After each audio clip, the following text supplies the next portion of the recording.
Hello दोस्तों, नमस्कार। स्वागत है आपका द एम्प्रेस क्लासेस में और मैं हूं सुमित कुमार। आज का जो मुद्दा है वो कहीं ना कहीं चुनाव से थोड़ा रिलेटेड है और चुनाव के खर्च से रिलेटेड है कि क्या सरकार इस बार आने वाले चुनाव में, होने वाले चुनाव में कितना खर्च करने जा रही है और पिछले चुनाव में कितना खर्च की है। क्या उस खर्च से हम देशवासी प्रभावित होंगे या नहीं होंगे?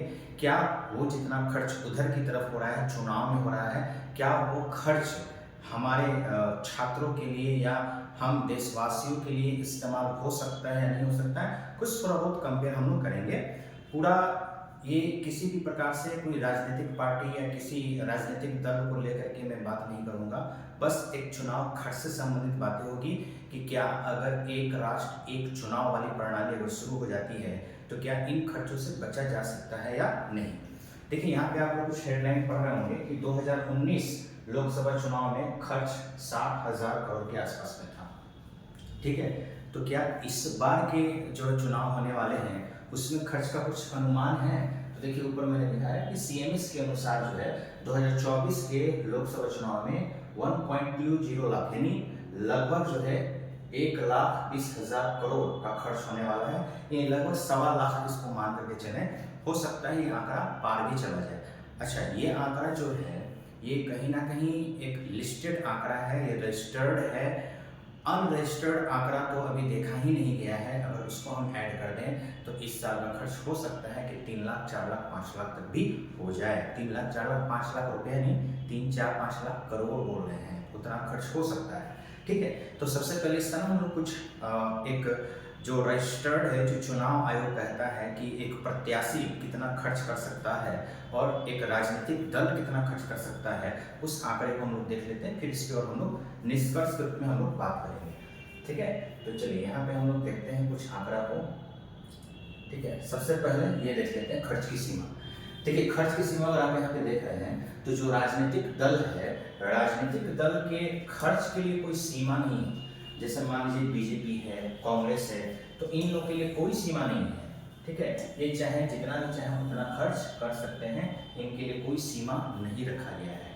लेकिन चुनाव के जो प्रत्याशी हैं, चुनाव के जो उम्मीदवार हैं, जो खड़े होते हैं चुनाव लड़ने के लिए, उनके लिए लिमिट है कि अगर लोकसभा का चुनाव वो लड़ रहे हैं तो कितना खर्च कर सकते हैं? 95 लाख रुपया खर्च कर सकते हैं वो।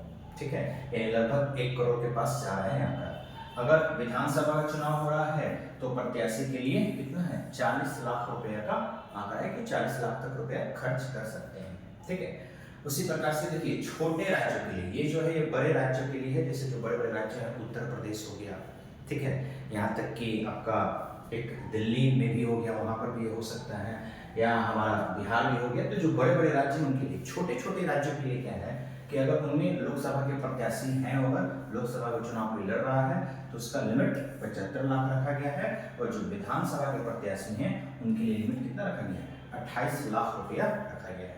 ये पहले की अपेक्षा और बढ़ा ही है। ये चुनाव के दौरान खर्च कर सकते हैं, ये चुनाव आयोग के द्वारा ये लिमिट दिया गया है कि इतने खर्च कर सकते हैं। बट इससे कई गुना ज़्यादा खर्च होता है।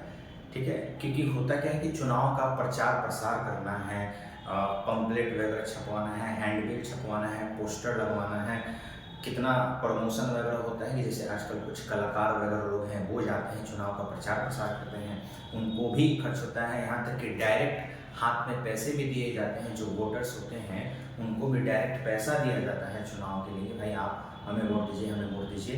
कलाकारों को दिया जाता है, कलाकार अपने माध्यम से लोगों को आकर्षित करते हैं कि फलना पार्टी को आप जो है वोट दीजिए। ठीक है, तो यहाँ पे ये सारे लिमिट जो है वो दिए गए हैं कि भाई कौन कौन कितना कितना खर्च कर सकता है। तो लिमिट तो हमें जानकारी होगी। अब थोड़ा सा हमको ये भी देख लेना है कि जो पिछला चुनाव हुआ है, पिछला लोकसभा चुनाव हुआ है, उसमें खर्च का एक रेशियो क्या है ना, हम लोगों ने मतलब हमारी सरकार ने कितनी खर्च की है, तो उसका लिमिट थोड़ा सा हम यहाँ पे देख लेंगे। और लिमिट में देखिए क्या क्या है। सबसे पहले हम पहले चुनाव की ही बात करते हैं कि पहला चुनाव देखिए 1952 में जो हुआ था, इसमें कितना खर्च हुआ है? 10.5 करोड़, यानी लगभग 10.5 करोड़ रुपया जो पहला आम चुनाव हुआ था, कांग्रेस पार्टी की सरकार बनी थी, उस समय 10.5 करोड़ खर्च हुआ था। 1952 की बात है, जरा सोच लीजिए। उस समय जो है लगभग एक डॉलर बराबर 1 रुपया था उस समय लगभग, ठीक है। तो आज तो भाई 1 डॉलर बराबर 80 रुपये 85 रुपया हो चुका है। तो आज के डेट में अगर इसका वैल्यू जानना हो 10 करोड़ का तो 85 गुना कर दीजिए, वैल्यू पता चल जाएगा। फिर उसके बाद से 1999 में देख लीजिए इसमें कितना खर्च हुआ है, 947.7 करोड़ रुपया खर्च हुआ है। फिर उसके बाद आप देख सकते हैं कि 2004 में कितना खर्च हुआ है, तो 10,000 नहीं है, 1,016.1 करोड़ रुपया खर्च हुआ है। 2009 में आप अगर यहाँ पे देखिएगा तो यहाँ पर 1114.4 करोड़ रुपया क्या हुआ है, खर्च हुआ है। फिर आप आ जाते हैं 2014 में, यहाँ पे देखिए 3,870 करोड़ रुपया खर्च हुआ है। और जरा फर्क आप देख लीजिए 2014 और 2019 में खर्च में कितना अंतर है। यहाँ पे 3,870 अप्रॉक्स अगर हम मान लेते हैं कि ये खर्च जो है कितना हजार करोड़, 4,000 करोड़ है। तो जस्ट 5 साल बाद 2019 में एक खर्च का आंकड़ा देख लीजिए, ये कितना जा रहा है, 55,000 करोड़, ठीक है। और अगर आप अनुमान लगाएं तो यहाँ पे 10 गुना लगभग खर्च क्या हो गया है, बढ़ गया है। तो 4,000 में अगर आप 10 से भी गुना कीजिएगा तो कितना आएगा आपका, 40,000 आएगा। तो 40,000 में नहीं, 55,000 है। तो हम कह सकते हैं कि यह भाई 15 गुना या 14 गुना के आसपास में ये बढ़ा हुआ है यहाँ पे 55,000 करोड़। और यहाँ पे देखिए 2024 में जो चुनाव होने वाला है, जिसकी डेट जारी हो चुकी है, उसमें जो अनुमानित है, अभी तो खर्च होगा तो जो बाद में प्रत्याशी लोग जो है वो अपना खर्च का ब्यौरा देगा तो पता चलेगा। फिर भी एक अनुमानित खर्च जो है वो होने वाला है, देख लीजिए यहाँ पे सामने आपका 1.20 लाख करोड़, ठीक है। यानी लगभग 1.25 लाख करोड़ जो है इस बार खर्च होने वाला है। ये वो आंकड़ा है जो रजिस्टर्ड होता है, जो रियलिटी में प्रत्याशी लोग देता है डिटेल, ये वो आंकड़ा है। लेकिन इसमें ऐसा भी हो सकता है कि ये आंकड़ा बढ़ करके डबल हो जाए, ट्रिपल हो जाए, क्योंकि खर्च तो बहुत ज़्यादा होता है, ठीक है। अब रह गई बात कि भाई चलो ठीक है, इतना तो खर्च हो रहा है, तो इस खर्च को कम कैसे किया जा सकता है। तो ये खर्च को कम करने के लिए सबसे पहले तो जो हमारे राजनीतिक दल हैं उनको कुछ ना कुछ कदम उठाना चाहिए। एक राष्ट्र एक चुनाव वाली जो प्रणाली है ना, वो काफ़ी काम दे सकता है इस खर्च को कम करने में। साथ ही साथ ये जो चुनावी व्यवस्था है उसको सही ढंग से ठीक भी किया जा सकता है और वोटर्स की संख्या बढ़ सकती है। जैसे देखिए यहाँ पे हम आपको एक एग्जाम्पल दे बता रहे हैं, आप ध्यान से देखिएगा।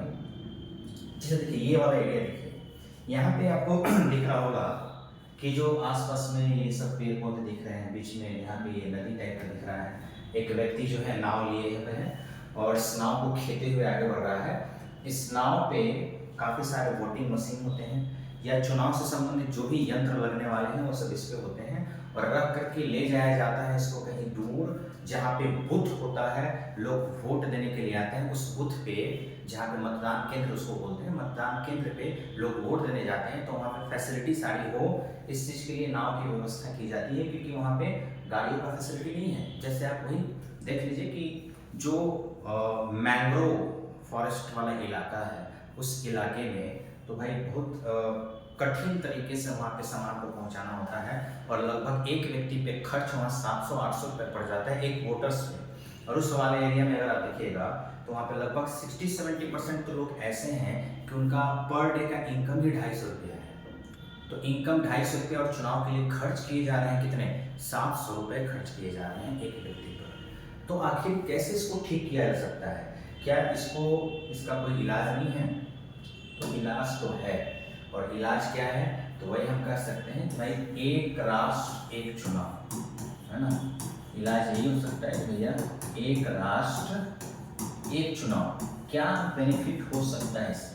सबसे पहले तो ध्यान देना है कि इस एक राष्ट्र एक चुनाव में एक दिन में ही सारी चीज़ें हो जानी है, एक दिन में ही सारी व्यवस्थाएं हो जानी है। जैसे अमेरिका में अगर आप सिस्टम देखिएगा तो वहाँ पे चाहे राष्ट्रपति का चुनाव कह लीजिए, गवर्नर का चुनाव कह लीजिए, जितने भी लेवल के इलेक्शन हैं सब 1 डे में निपट जाते हैं। और टोटल आगे जो 4 साल वहाँ मिलता है, फिर 4 साल बाद चुनाव होता है। तो जो 4 साल मिलता है वो पूरा का पूरा विकास पे ध्यान दिया जाता है।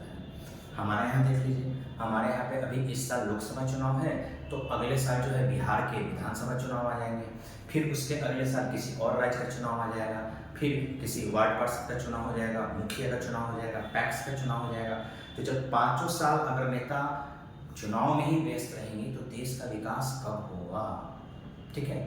दूसरी बात कि अगर एक राष्ट्र एक चुनाव हो जाता है तो एक व्यक्ति अगर वोट देने के लिए एक बार निकलेगा ना, तो सारा का सारा वोट एक बार देकर के आ जाएगा। जैसे एक ईवीएम जो है वो लोकसभा के लिए रखा जाए, एक ईवीएम जो है विधानसभा के लिए यानी मुख्यमंत्री के लिए रखा जाए, एक पार्षद के लिए, मुखिया के लिए, ऐसा करके रखा जाए ताकि एक बार में सारे चुनाव कंप्लीट हो जाएं और जो हमारे राजनीतिक दल के प्रत्याशी जो नेता हैं बाकी और जो 5 साल बचता है वो विकास पे ध्यान दें।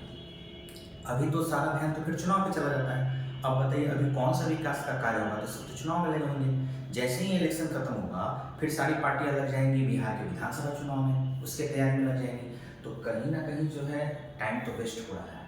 तो अगर एक राष्ट्र, ऐसा बात नहीं है कि हमारे यहाँ सिस्टम नहीं था, हमारे यहाँ सिस्टम ऑलरेडी आज़ादी के बाद था, है ना। लोकसभा विधानसभा के चुनाव एक साथ हो रही थी, बट इंदिरा गांधी के काल में थोड़ा सा ये 1 साल का डिफरेंसेस हो गया, तो हर राज्य में धीरे धीरे धीरे धीरे ये डिफरेंसेस आता चला गया। उसके बाद से कभी सुधरा ही नहीं, तो सुधारने की कोशिश तो करनी पड़ेगी। ठीक है।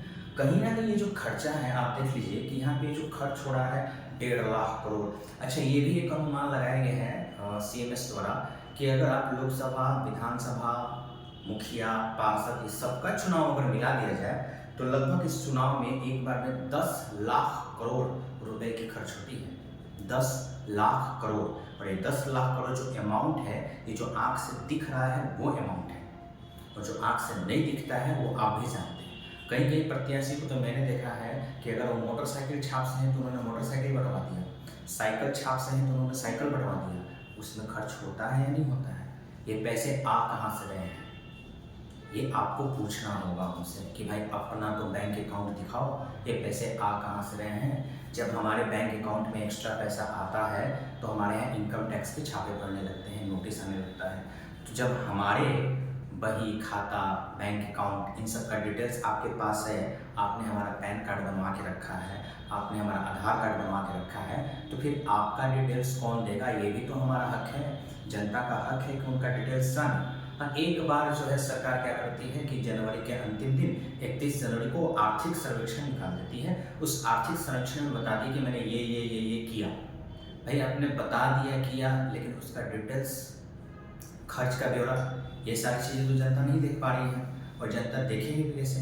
जनता तो व्यस्त है अपने कामों में, सरकार से क्या ही लेना देना है। बस सरकार को बात बताना है कि भाई टमाटर महंगा हो गया, प्याज महंगा हो गया।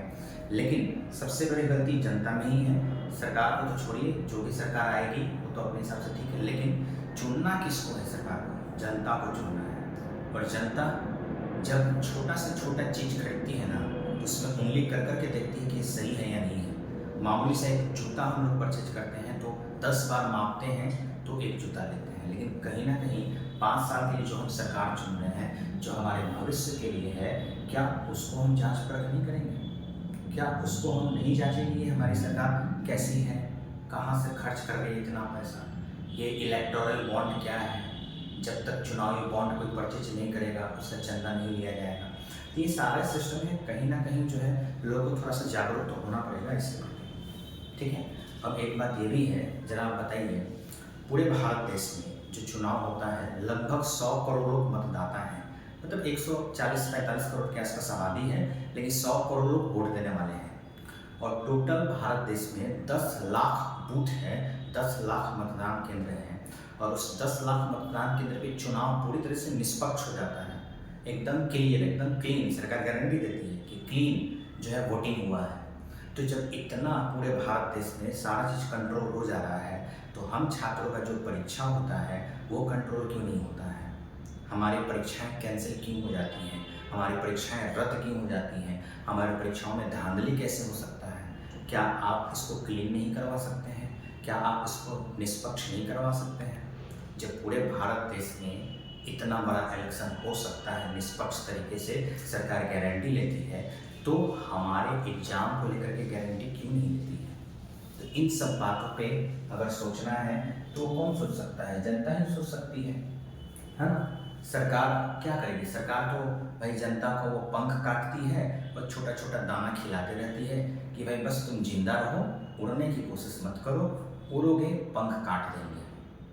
आधार कार्ड डिजिटलाइजेशन पूरी तरीके से आप सरकार की नज़र में है। कौन सा ऐसा काम नहीं है जो आप करते हो और सरकार को ना पता हो? हर तरीके से आप सरकार की नज़र में हैं, पूरी तरीके से बन चुके हैं। ठीक है, बन चुके हैं, लेकिन आपसे जो फंडामेंटल राइट्स हैं, आपके आपके मौलिक अधिकार है, वो तो नहीं छीने जा रहे हैं ना, है ना? उससे आप सीखिए कि आप क्या क्या डिमांड कर सकते हैं सरकार से। तो यहाँ से छोटा सा खर्च हम लोगों ने देखा कि क्या क्या हो सकता है। हम छात्रों की भी कुछ भलाई हो सकती है उससे, छात्रों को लेकर के हमने ये बात की है। आप भी इस पर विचार कीजिएगा कि क्या क्या नतीजा हो सकता है, क्या एक राष्ट्र एक चुनाव सही है या नहीं है। आप भी इस पर विचार कर सकते हैं। तो आज के लिए इतना ही, धन्यवाद।